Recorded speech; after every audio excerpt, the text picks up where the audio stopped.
রাধে রাধে। আমি পপ্পু সিং, সিং কনসালটেন্সি, টালিগঞ্জ, কলকাতা থেকে বলছিলাম।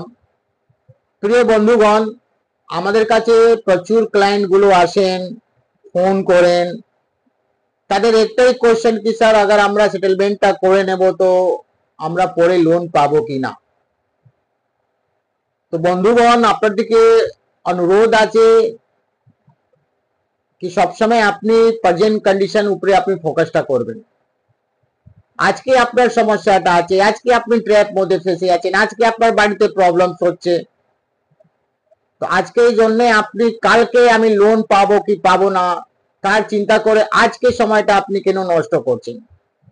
আপনার দরকার আছে, আপনার এখন যা সমস্যা আছে এই সমস্যাটাকে আপনি চেষ্টা করুন আমি কি করে ট্র্যাপ থেকে বেরোবো।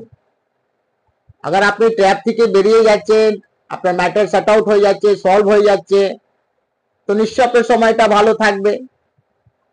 কালকে আমার সাথে কি হবে কেউ জানে না। তো সব সময় আপনি আপনার লাইফ প্রেজেন্ট কন্ডিশন উপরে আপনি এনজয় করবেন, প্রেজেন্ট সময় উপরে আপনি এনজয়মেন্টটা করবেন। কেন, এইটাই হচ্ছে আসল জিনিসটা। কেন ব্যাংক আপনাকে ফ্রিতে পয়সা দিচ্ছে না। যখন এই ম্যাটার গুলো শট আউট হয়ে যাবে তখন আপনি আপনার টাকাগুলো ব্যাংকে রাখতে পারেন, সেভিং করতে পারেন, ওই টাকা আপনি কাজে লাগাতে পারেন।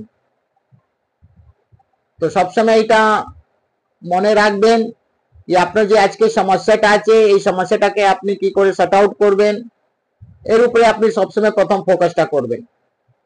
কেন ব্যাংক লোন দেওয়ার জন্য বসে আছে। আগার ব্যাংক লোন না দেবে, তার মেন ব্যবসাটা হচ্ছে লোন, তো ব্যাংক বন্ধ হয়ে যাবে। বুঝতে পেরেছেন? তো কালকে কি হবে, কালকে আরবিআই কি নতুন রুলস আনবে কেউ জানে না। আজকে ডেটে ব্যাংক বলে ঠিক আছে যার সিভিল খারাপ থাকলে সেটেল করলে লোন দেবো না।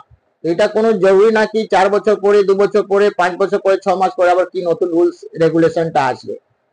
এসব চিন্তা না করে আপনি আপনার চেষ্টা করুন। এখন যে আপনার সমস্যা আছে, এখন যে আপনার প্রেজেন্ট ব্যাংক ইস্যু চলছে, এর উপরে আপনি কি করে সাকসেস হবেন, কি করে ম্যাটারটাকে সলভ করতে চাইছেন, তো দেরি না করে আপনি আমাদের সাথে যোগাযোগ করুন। সার্চ করুন জালে গুগলে, আমাদের কনসালটেন্সি রেজিস্ট্রেশন চার্জ ফ্রি আছে। আমরা কোনো অনলাইনে কাজ করি না, মার্কেট আমাদের সংস্থা 20 বছরের পুরনো। আমরা একসময় লোন সেক্টরে ছিলাম। তো ভালো থাকবেন, সুস্থ থাকবেন। রাধে রাধে।